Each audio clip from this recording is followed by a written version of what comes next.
ನಮಸ್ಕಾರ. ವಿಶೇಷ ಕಾರ್ಯಕ್ರಮಕ್ಕೆ ಸ್ವಾಗತ. ನಾನು ಪೂರ್ಣಿಮಾ. ನೋಡಿ, ಪದೇ ಪದೇ DCM DK ಶಿವಕುಮಾರ್ ಅವರು ಒಂದು ಮಾತನ್ನು ಹೇಳ್ತಾ ಇರ್ತಾರೆ.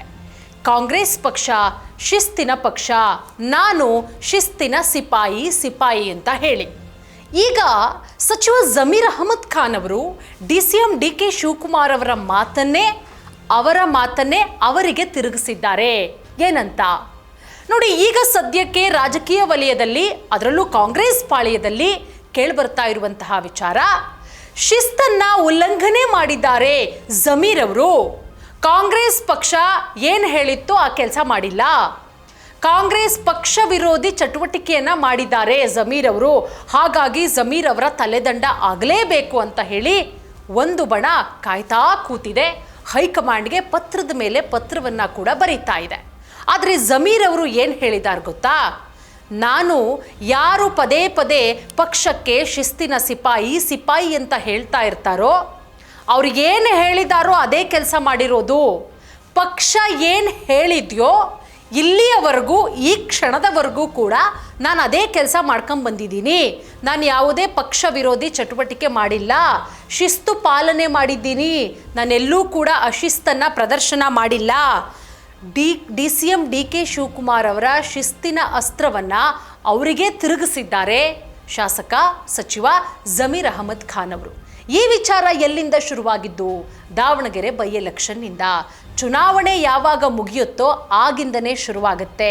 ಇನ್ನೂ ರಿಸಲ್ಟೇ ಬಂದಿಲ್ಲ. ಕಾಂಗ್ರೆಸ್ ಪಕ್ಷ ಯಾಕೋ ಕಾಣೆ ಗೊತ್ತಿಲ್ಲ, ತಾವು ಸೋತ್ವಿ ಅನ್ನೋ ರೀತಿಯಲ್ಲೇ ವರ್ತನೆ ಮಾಡ್ತಾ ಇದೆ ದಾವಣಗೆರೆ ದಕ್ಷಿಣದಲ್ಲಿ. ಈಗ ಆಲ್ರೆಡಿ CM ರಾಜಕೀಯ ಕಾರ್ಯದರ್ಶಿ ಅವರನ್ನೂ ಕೂಡ ವಜಾ ಮಾಡಲಾಯಿತು, ಜಬ್ಬಾರ್ ಅವರನ್ನೂ ಕೂಡ ವಜಾ ಮಾಡಲಾಯಿತು. ಇನ್ನು ಜಮೀರ್ ಅವರನ್ನು ಯಾವಾಗ ವಜಾ ಮಾಡ್ತೀರಾ, ಜಮೀರ್ ಅವರ ತಲೆದಂಡ ಯಾವಾಗ ಆಗತ್ತೆ ಅಂತ ಹೇಳಿ ಒಂದಷ್ಟು ಒತ್ತಡಗಳು ಕೂಡ ಕೇಳಿಬರ್ತಾ ಇದೆ. ಆದರೆ ನಾನು ಆಲ್ರೆಡಿ ಒಂದು ವಿಡಿಯೋದಲ್ಲಿ ಹೇಳಿದ್ದೀನಿ, ಸದ್ಯಕ್ಕೆ ಜಮೀರ್ ಅವರು ಸೇಫು. ಯಾವ ಕಾರಣ ಅಂತ ಹೇಳು ಕೂಡ ಆ ವಿಡಿಯೋದಲ್ಲಿ ನಾನು ನಿಮಗೆ ಕಂಪ್ಲೀಟಾಗಿ ಡೀಟೇಲ್ಸನ್ನು ಕೊಟ್ಟಿದ್ದೀನಿ.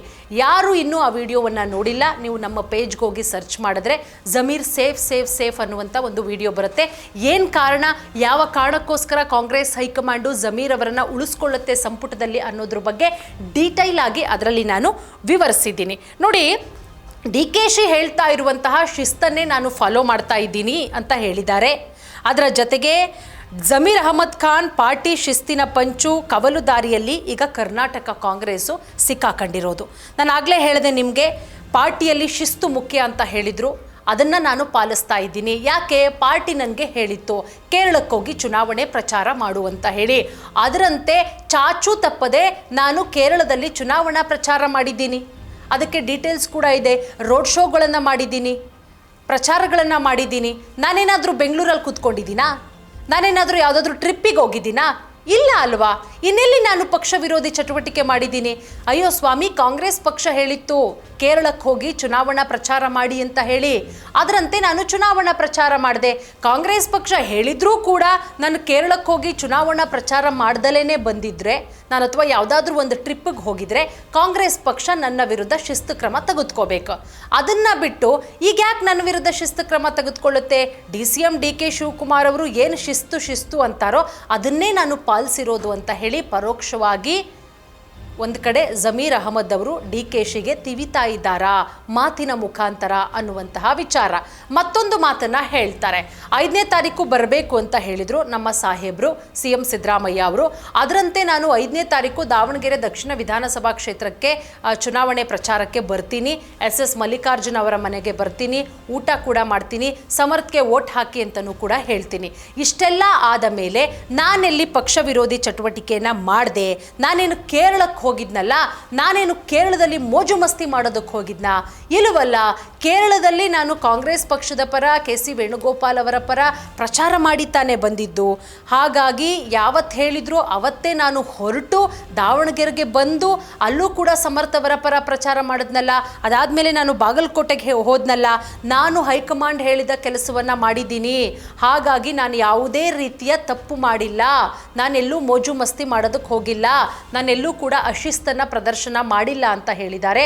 ಒಟ್ಟಾರೆ ಈಗ ಹೆಂಗಾಗ್ತಾ ಇದೆ ಅಂದರೆ ಮಾತಿನ ಮುಖಾಂತರವೇ ಉತ್ತರವನ್ನು ಕೊಡ್ತಾ ಇದ್ದಾರೆ ಜಮೀರ್ ಅವರು. ಹೌದು, ನಾನು ಹೇಳಿದ್ದು ಸತ್ಯ, ಅಲ್ಪಸಂಖ್ಯಾತರಿಗೆ ಟಿಕೆಟ್ ಕೊಡಿ ಅಂತ ಹೇಳಿ 7ರಿಂದ 8 ಜನ ಅಲ್ಪಸಂಖ್ಯಾತರು ರೇಸಲ್ಲಿದ್ದರು. ಬಟ್ ಪರ್ಟಿಕ್ಯುಲರ್ ಆಗಿ ಇಂಥವ್ರಿಗೆ ಕೊಡಿ ಅಂತ ನಾನು ಹೆಸರು ಹೇಳಿಲ್ಲ.